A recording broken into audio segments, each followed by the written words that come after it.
Alright, yo, what's up? I'm Rock. The government name, I'll give y'all the government name. My actual name is Raquel Brown, but I go by Rock.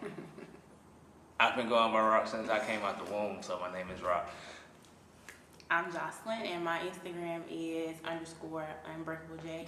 Do you have Instagram? My Instagram name is RockBrown24, and the title of this thing is Unexpected. So we'll talk about how we met, kinda. So we went to high school together.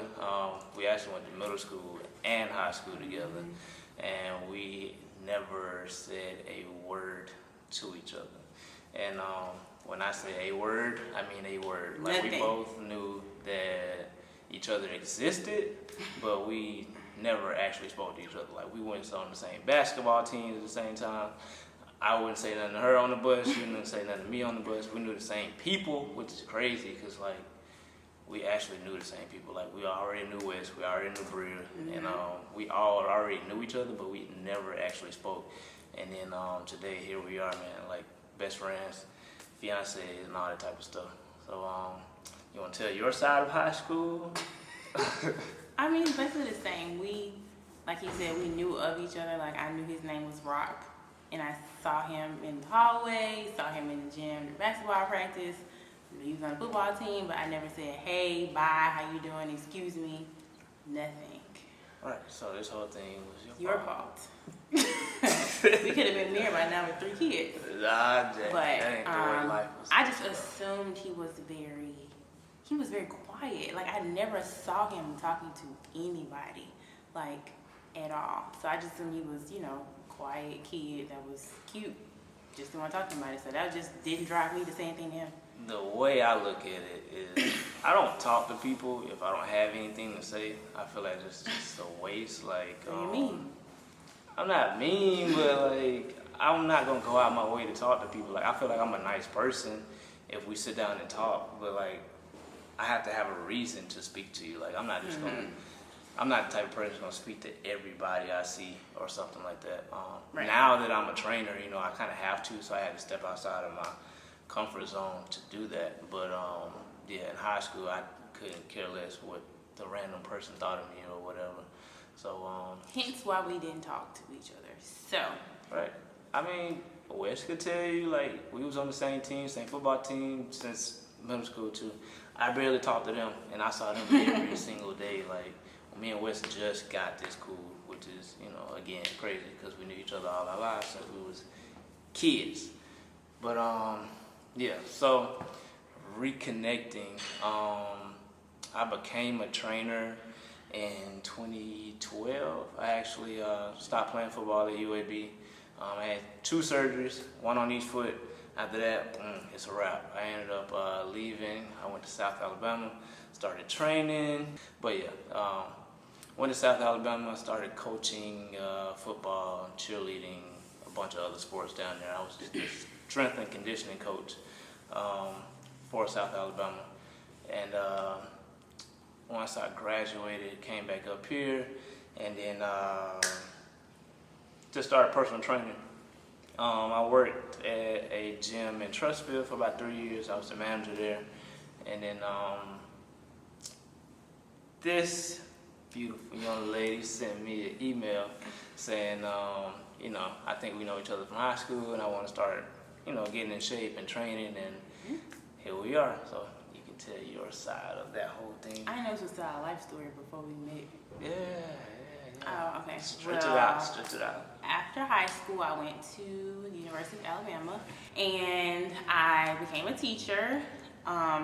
When I graduated from UA, I really wasn't working out like I wanted to. Like, I was, like, looking at me, I was in shape, but, endurance-wise, I wasn't in shape. So, another funny thing, me and Rock have always followed each other on all social media, still never said a word to each other. You should slide in my DMs.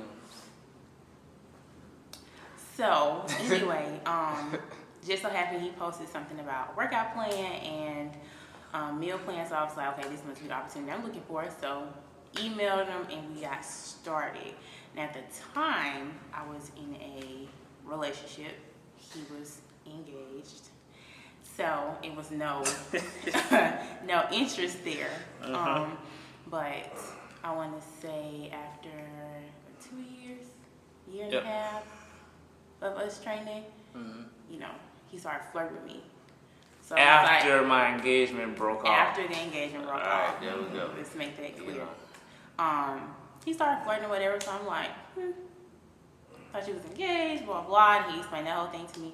So I can't say we first started off being friends. Like, I felt like I can talk to him about anything and not feel, you know, pressure, like he was just trying to get something out of me or he had ulterior motives, but he was really like my friend. So that's how we started out. And then started training more, and then, you know, he couldn't get enough of me. And he asked me to be his girlfriend in December with our friends, our lovely friends. We're going to talk about them in a minute. He asked me to be his girlfriend, and I feel like this is, that was like what am I trying to say? Transformation. The most beautiful moment in your life. Yes, it was. It was like a transformation because I went from being a 7-year relationship where the last couple years were, I just felt single, like I was in it by myself. So with him, he was the total opposite. He was very attentive, he's very caring, very loving, and it was a good adjustment that I had to make. So that's right. Yeah. First of all, workout plans, meal plans still available. It will not lead you into a relationship with me though, because I'm already taking boom ring on my finger. I had to throw that in there. And another disclaimer: I do not always flirt with my clients. She just so happened to be like. He flirted with me though. But that's it. Yeah, that's it. So don't come to my house thinking like, hey, they got cute trainers. Nah, Jocelyn and Bria will beat y'all up. We will. They remind us. Yeah, so we'll go back to when I decided to make you my girlfriend, which, you know, I could kind of tell happening when we were just, you know, hanging out and talking and stuff. And I'm the type where we already talked about how I don't go out my way to speak to people, but it's even more so prominent when it comes to phones. Like, I do not like to talk on the phone, period. I talk to like 2 people daily. That's her and that's Wes. And Wes calls me and I have to, you know, like, again, step out of my comfort zone and get to answering the phone because I suck at returning phone calls. So, you know, which I appreciate him for calling me every day because I'm not used to that. But, yeah, I noticed, you know, like, I would start looking forward to her phone calls, and then if I ain't heard from her, you know, in the morning, Wes, you actually calling me now, buddy. Sorry, I ain't answering. I'll call you back. But, yeah, I actually noticed that, like, you know, like, time goes by, and I'm like, okay, like, I ain't heard from her today. Let me call her. And I'm like, dang, what I'm doing calling somebody? I don't call nobody.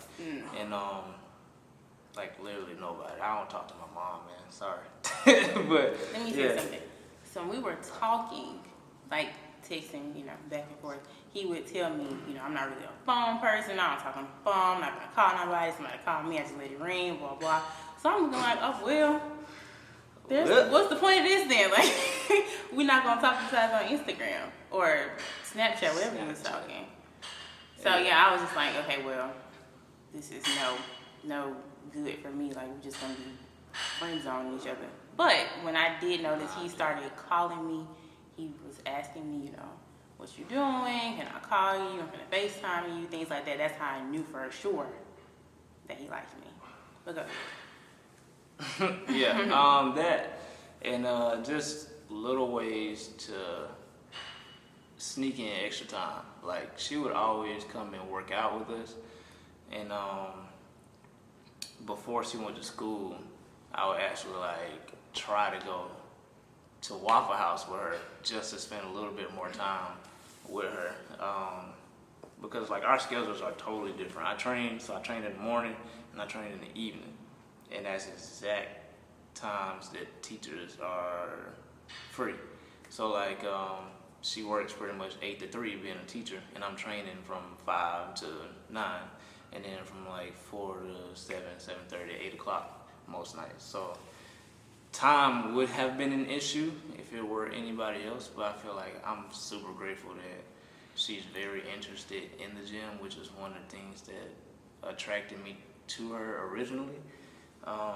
I loved her drive, and I loved just the motivation and push that she had to work on herself, which is super attractive to me. And then just any time that I saw that she was living her purpose, like teaching and stuff like that, that's a turn on. So like I love the fact that she was so passionate about bettering herself and bettering the students that she taught, and just trying to make everybody the best version of themselves that they could be, because that's something that I saw was a mirror of myself.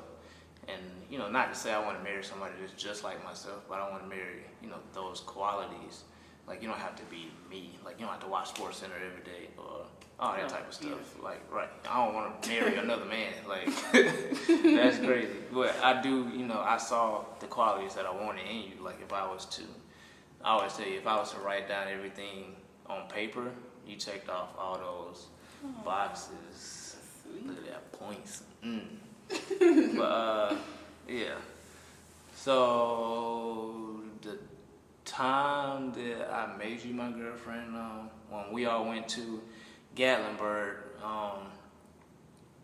I told Wes about it, and Wes was kind of like, bro, like, are you sure? Are you sure this is what you want to do? Because backstory on that, when I told Wes originally, years ago, that I wanted to get engaged and all that type of stuff, he was like, are you sure? At the time, I thought I was sure. Boom, ended up breaking all that mess off, whatever. That's another story. That's another hour's worth of TV y'all not paying for. But, yeah, so this time he was like, are you sure? Look me in my eyes. Are you sure this is what you want to do? I said, bro, yes. So we was on the sky lift. We in Gatlinburg. We going on our, like, annual couples, friends trip. Went up there, we went on the sky lift. And funny story about that, I'm actually like leading up to me, like, trying to ask her to be my girlfriend. And I'm like, trying to say all this sweet stuff, blah, blah, while we're going up the sky lift, looking over the city. So I'm like, trying to time the moment out perfect. So when we get to the top, I can just boom, ask. And I'm like, talking about how much you mean to me and, just all that type of stuff. And I don't think she heard a word I was saying. First of all, let's talk about the sky lift. We were in the air. I am deathly afraid of heights. So I hear all this stuff he's saying to me, but I'm also trying to concentrate on, if I fall out, what am I going to do? How high is this? Where are we going? Are we going up then? Are we going down? Like, what are we doing? So I heard everything. I just wasn't focused. No, but that's all. That's what was going through your head while I'm sitting here. It's like, I heard you though. You mean this to me, you mean that to me. And she heard me, but what she said while I was telling her all this stuff was, I don't mean to interrupt you, but if we fail, do you think I would break my legs? I'm like, what the heck? I'm trying to sit here, give you a girlfriend proposal, and you talking about breaking your legs. So I had to lock in again. First of all, be there for you and be like, nah, you ain't gonna, it ain't gonna be that bad. You ain't gonna break both legs. But yeah, when we came on the way down, Wes and Britt were behind us, and he kept trying to like make little sounds like, did it happen yet? Did it happen yet? And I kept like, my hand was behind her. I'm like, no, not yet, not yet. So I finally asked, and then of course she said yes, and then I just started yelling, like, it's a go, it's a go. So we told everybody when we got back and all that stuff, and yeah, so that's our story about how we actually got together, and that's a long way from not speaking to each other in the hallways and on the buses and not knowing each other at all. So let's get into our friends. How about that? Oh, okay. One thing I appreciated about being with Rock was he was surrounded by a group of men that were very relationship oriented. They weren't on the, I'm pretty sure they were at one point, they weren't on the single, let's have all these girls type thing. They were actually focused on, you know, their business, their future, their women, what they're going to do to be great husbands, great fathers, great boyfriends, things like that. So when I started hanging out with Rock, we had already had Wes and Bria because, you know, we were in the gym together. But Sleepy and Jericho, who also went to high school with us, they were, you know, they had a child, and, you know, they had a great relationship going. And then we met Courtney and Jet through the couples trip, and they had a great relationship going. They were engaged at the time and, you know, planning a wedding, and they're very, you know, focused on God, and both of them have great businesses, so they had that going. And then we have Kiki and Carlton, who are hilarious. They went to high school with us together as well, and they were married, you know, so everybody was at different levels. Everybody was either in a relationship, engaged, or married. And I felt like we go on these trips not to just, you know, have fun and turn up and all that, but to actually learn stuff from each other. Like, we actually spend time with the girls, with the guys, and we actually talk about, you know, what we're going through, and we help each other through situations. Because, you know, it's nothing for me to, you know, text Bria and be like, okay, Bria, am I tripping about this? Or, you know, she'll text me, or, you know, we'll go spend time with each other, go have lunch, things like that. And I just felt like I've never had that before, especially not with couples, you know, and everybody's, you know, at different levels, but everybody pretty much going through the same thing. Mm-hmm. And I just really appreciated that. And, you know, the Gatlinburg trip 2 years ago, yep. Last year, 2 years ago, that was like the start of something great for us. And I just feel like we just only grew closer through that experience, and we're even closer now. So that's one thing I did appreciate getting into this relationship, was I gained not just friends, but also couple friends. All right. And like she said, it was good to be able to see different couples and all that, and to see, you know, like different stages of relationships. Mm-hmm. With Carson and Kiki being married, and Jed and Courtney headed there, and then Jerica and Sleepy actually getting engaged. Mm-hmm. What, the day after or the day before we got this day after, right? We became girlfriend, boyfriend. And then, like she said, I appreciate having them. We learned a lot from them. Like, I feel like I can appreciate them more because of the friends that I came from, mm-hmm. Which I feel like wasn't always the best influences on my life. Like, they were super loyal people. Like, they are super loyal people. And I still talk to them to this day, but not to the same extent, if that makes sense. Just because I wanted to evolve. So I feel like you can't hang around people that's going to still be in the same spot.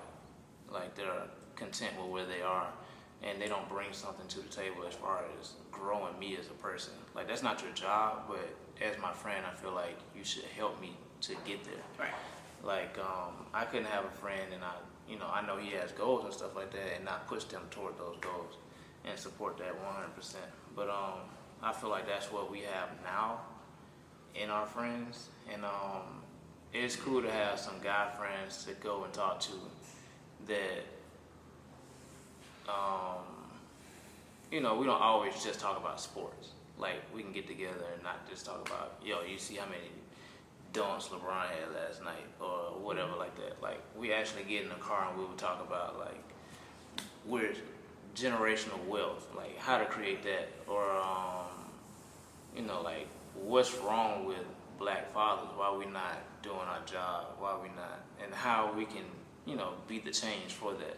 Like, what was the disconnect between our fathers and us, and how can we better that as you know, as a group, and how can we work on that? So I mean, just conversations like that, man, and creating multiple incomes, and, you know, just trying to better each other in our relationship. But something you wanted to add on to that? To our friends? Mm-hmm. I mean, no. I mean, like I said, I learned a lot from hanging out with them, and it wasn't just, it was a different conversation than conversations I've had with women before. Right. And women that are in relationships, are married, right. And going through the same stuff. Mm. So I feel like we, you know, piggyback off each other when we hang out together, and I appreciate having, Right. you know, new couple friends in my life. So Yeah. Yep. I mean, another thing I can appreciate, and this is, you know, not a friend thing, this is a you thing. Well, I was just sitting here staring at the logo, and we were in this spot when we opened up, me, Wes, and, you know, talking to everybody. And that just brought me back to how you supported me during the whole gym opening thing, because that was tough. We ain't never opened a business before, so we didn't know what all went into this. And, you know, we're just two trainers trying to make this thing happen and bring, you know, all our clients to somewhere central where we can get started and grow as a business. And it whooped our butt every day trying to start this. And yeah, I was just sitting looking around, man, and I realized, you know, we came a long way from first getting this spot. And I remember, you know, nights coming home just frustrated, man, being like, I don't know how we're gonna make this happen. We taking money out of our pockets, putting it into the gym. We paying everything ourselves. We bringing everything in ourselves. We doing everything ourselves. And it's just, it's mentally, physically, emotionally, it's draining. But every night, you know, like when I'm telling her this, instead of her saying, you know, like, y'all should just do something else or stuff that I'm used to in a relationship, she showed me the power of having someone support you and, you know, be by your side and doing that stuff. And that made this whole process a whole lot easier. We can keep going. And I'm pretty sure, you know, Wes and Britt had the same situations. But, yeah, I really appreciate just the push and you telling me, you know, like, you got it, you can do it, keep going, all that stuff every day. And I feel like I'm being too serious. I need to be silly, like told you it's gonna get serious. talk about something else. Yeah, I mean, you know, it's cool to show emotions and let you know how I really feel. But yeah. Anything else you want to talk about? You didn't tell us how, I mean, you didn't tell them how we got engaged. How we got engaged, oh my God. So, where to start on this story? Let's start here. She, of course, we were both in long relationships before. And I felt like, you know, this time I wanted to be single for as long as possible. Boom, she changed. She came and changed my mind on that real quick. And after that, I felt like I kind of knew what I wanted just from my past experiences. I knew exactly what I was looking for. And once I found that, you know, I wasn't going to get in any relationship. Like, the next one was going to be the one, I felt like. So I wasn't going to be in a relationship until I felt like, you know, this is headed in the right direction. But, or I thought, you know, I'll be single for a year, 2 years, blah, blah, blah. Nah. She came in, boom, right up off the market. But, yeah, once we became boyfriend and girlfriend, I remember I had always told you, like, I don't even need that step. Like, I would just go straight from us talking to being married because I already know this is what I want just based off the stuff that, you know, y'all just heard. But, yeah, I was always comfortable enough to just, if I had the ring, I would have just proposed. But, you know, like I was just saying, everything went in the grindhouse. So I felt like I had to keep pushing proposal back. And, yeah, man, as soon as I got the ring, it was burning a hole in my pocket. But, so I had a couple different ways that I wanted to do it. And I could not figure out which way, because I wanted to be special. I like to plan stuff out. I do not like to wing it at all. Like, I have to have stuff planned out, and it has to go according to plan, or I will freak out, man. But the day that I actually, you know, finally did it, was Christmas. I wanted to do it on Christmas morning, but, or really, originally, I didn't want to do it Christmas anyway, because, like, I feel like that's just so cliche, like the ring on Christmas, but you know, whatever. So Christmas Day, we go to her family's house, and all her family over there and all that. I already talked to my parents about it Christmas Eve, and I was telling them, you know, like, I really want all y'all to be there, but it's no way that I could get y'all to her parents' house and all that without, you know, it being super obvious. So I'm just letting y'all know, if it happens tomorrow, I'm sorry y'all couldn't be there, but, you know, I'll show y'all the video or whatever. But we're there. I'm there with all her family. It's just me, and I'm trying to think, like, the whole time. I'm like dazing off into space. And, you know, she asked me like several times, "You okay?" I'm like, "Huh?" Like, yeah. I'm just sitting here trying to process. Like, okay, I wasn't scared to propose. I was more so freaking out about how am I about to make this happen? How am I about to make this special? When's the right moment? I just know I had the ring in my back pocket. And the night before, when we went to sleep, she actually slept with the ring, which is super weird. But like, I wanted to like take a picture of the ring behind her, and like she actually sleep with the ring, and she didn't even know it the night before. But I was so freaked out about her actually turning around and seeing it, and I'm just gonna be like, yeah, so you wanna be mine forever? But yeah, so I woke up like every hour checking to make sure like the ring was still there. But yeah, back to before the proposal. Again, call Wes before it happened. I'm like, bro, like I'm about to do it right now. Are you sure? Are you sure that's what you want to do? You know what happened last time? I said, bro, I'm positive this time. Like, I don't need clarification. I don't need 5 years for me to figure out what I want. I already know this is what I want. And my only thing was, what's the right moment to actually do it. So I told her cousin, which we was outside just talking gym stuff. Told her cousin, look, get all of her immediate family outside and just say y'all gonna take a picture. And he's like, why would you want to do that? I'm like, bro, look, I'm about to propose to her. Oh man, welcome to the family, blah, blah, blah. Yeah, I'll do that. So I go back in. Okay, I go in, sit down, try to act normal. The ring is in my back pocket. I got these tight blue pants on. Tight blue pants on. I don't know how she didn't see the ring already, but the whole box is in my pocket. And so I look at him, I'm like, all right, let's do this, let's go. So he get everybody, which everybody's like 30 people in the house, man. I'm like, oh my God. I do not like to talk, period, unless I'm, training or whatever, but I do not like to talk. Now I gotta sit here and talk about my feelings in front of 30 of her family members, and it's just me. So get it together. I'm about to start sweating, and I'm like, all right, let's do this. Go outside, and I'm telling him, don't miss it, record it, just record it the whole time. Don't try to take a picture or whatever. Just record us taking our pictures instead of actually taking the pictures, because I'm going to propose at the end of the pictures. There were no pictures. But yeah, we finally get down there and all that, and we take the pictures, and I go into, again, how much you mean to me and all this stuff, which luckily she didn't start talking about breaking legs and stuff this time, so she didn't throw me off.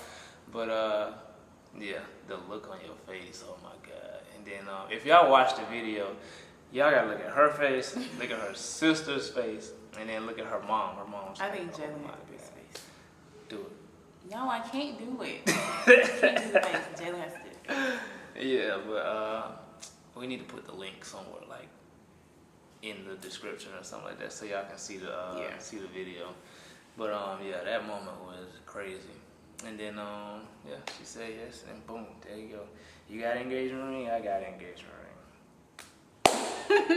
I told her I wanted an engagement ring too, cause like he was jealous. That's all that was. Yeah, why you get a ring and I don't get a ring? Some people think it's weird. I do not care. Like, oh no, I don't have a problem with it. It's just I know you were jealous. So I had sure something. You don't have a problem. No, I don't have a problem.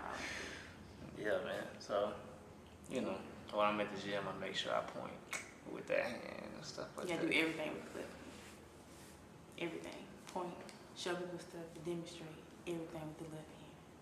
With the left. Yeah, but like that's the story about how we got engaged. You want to talk about? From not talking Right. for years, Right. seeing each other for years. Now I'm gonna be with you for Mm. my life. All because you DM me. Whatever. I was trying to work out. Sure. You wanted me from the beginning. No, you reached out. But yeah. So. That's our story. All right, that's the story, man. Anything else you wanna go? Nope. No. I think we covered everything. You sure? Yep. And talk about relationship stuff, Our relationship stuff. like stuff we learn watching these TV shows and stuff like that. I think the biggest feel like that question I might get help somebody out or something like from my friends maybe is like the living together part. So me and Rock's situation was very unconventional. I moved in with him right after he asked me to be his girlfriend. And why are you laughing? He asked me to move in. I didn't just, barge in there. And I asked him, I was like, are you sure? Because I know how people are with their space. Because I was the same with my space. And, he kept asking because I would, come over and leave stuff and then take it back home or bring it back. And he was just like, why you just don't leave us up here? I was like, okay. So I started leaving, stuff. And I used to get little drawers and stuff. But he was like, I want you to live with me. So I was like, you sure? Like, are you positive? So he kept pushing, and, I moved in, and I think the biggest obstacle or change or thing that we had was just getting adjusted to living with somebody else. Because I've always done things my way, he's always done things his way. And one thing I wanted to make clear to him was I'm not trying to come here and change how you do stuff. But if I'm going to be here, I think we should make adjustments. So, one thing that we had to change was the decor of his apartment. It was such a man's apartment. All Rock had was a couch. The essentials. A couch, a TV, Essentials. and a table this wide. For That's one. it. Oh, there was a table for it. Okay, well now we two. 2 spoons, 2 forks, 2 knives. That's so I can wash one and have one. I brought him rugs. I brought him curtains, lamps. He had no lamps. Who lives without lamps? I had curtains. No, you did not. I just didn't put them up. No You helped me curtains, put 'em up. no rugs, no lamps, no nothing. All he had was a picture on the wall that he was so proud of. Got one picture. So I was like, That was decoration. I need one picture. I had them little rocks on the floor. All he had in the bedroom was a bed. No, what do you? That's it. So I'm like, no. So one thing we had to change was the decoration, which I don't think he had a problem with that. I don't think. I appreciate that. You turned literally a house to a home, cause yeah, cause you didn't have nothing. It was just a man's apartment. He was just content with kitchen, couch, TV, table, bed. No. one TV, and I would literally take that TV from the bedroom to the living room. Who does that? And when I'm done in the living room, I'll plug it, Who take does it back that? to the bedroom. Who I does mean, I that? don't watch it anyway for real, but Anyway, that was the first thing, was decoration. Second thing I would say, and he probably was gonna laugh, I'm a little OCD about stuff. Stuff has to be in a certain place at all times. By a certain time, Yes. like now. That's just when you use something, this is how it's raised. Use something, put it up right then. Don't use it, leave it out, it's still there the next day. You know. Gonna get put up. I need to put it right then. But yeah, that was something that I had to get used to because Tell them about the shoes. when I come home and I'm tired and stuff, I take my shoes off wherever and I leave my shoes wherever. But the plan is to take the shoes to the room when I get He will walk ready. in the house, turn on the TV to whatever NBA game. Don't let it be the Lakers. He will turn on the TV, take his shoes off right there, holler and scream in front of the TV, run around the living room. When we get in the bed, them shoes still sitting in front of the TV. And I'm like, bruh, the commercial break, you can take them shoes and put them in the closet. Like, It was a 30-second timeout. How about that? 30 seconds to go to the bedroom? Nah, they be coming back fast. Child. But Cleaning nah. was another adjustment that we had to get straight. Just because we lived in 2 different households, which I understood, like, we were raised 2 different ways. He grew up in a house full of men. I grew up in a house full of women. My dad was the only man, so he had to pretty much adjust to what my mama told him to do. All right. So that was an adjustment. And just, you know, growing pains of living with somebody when you're not used to somebody always being in your space. Like, I had to get used to coming, first of all, to somebody else's space and seeing you 24/7. You know? It was just, you know, petty arguments. But I feel like all couples should go through that. Like, all couples should just get the ugly stuff out the way first when you live together. And then once you get adjusted to each other, you know, everything gets better after that. Yeah, which is not really, I mean, I want to say there are arguments, like you said, they're petty things. Right. And it's just differences. You're just ironing out, you know, like she said, you grew up different than she did. And all the time, that's not going to mesh perfect. It's going to be like some bumpy heads. This is how I did things. This is how I did things. Like something as simple as how you make your Kool-Aid. We don't even, like, that was something. Like, but, yeah, just little stuff. Like, I like my towel folded a certain way.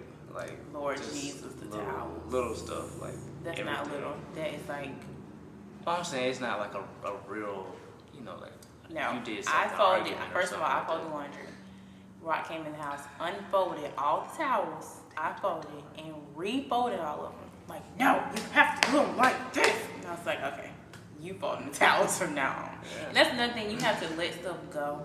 Like, that could have been an argument. Like, we could have been arguing about, well, how I fold the towels, how you fold the towels. He made it very clear that his towels have to be folded a certain way. So my thing was, okay, you fold the towels, I'll fold the rest of the clothes. Boom, argument over. Like, some decisions have to be made where, you know, you might not get your way, but you have to think, it's not my way, it's we living together, so it has to be our way. Like, how are we going to do things? That's what I was going to hit on next. Is, we watch a lot of relationship TV and, you know, like Married at First Sight and stuff like that. And we learn a lot from watching other people go through issues.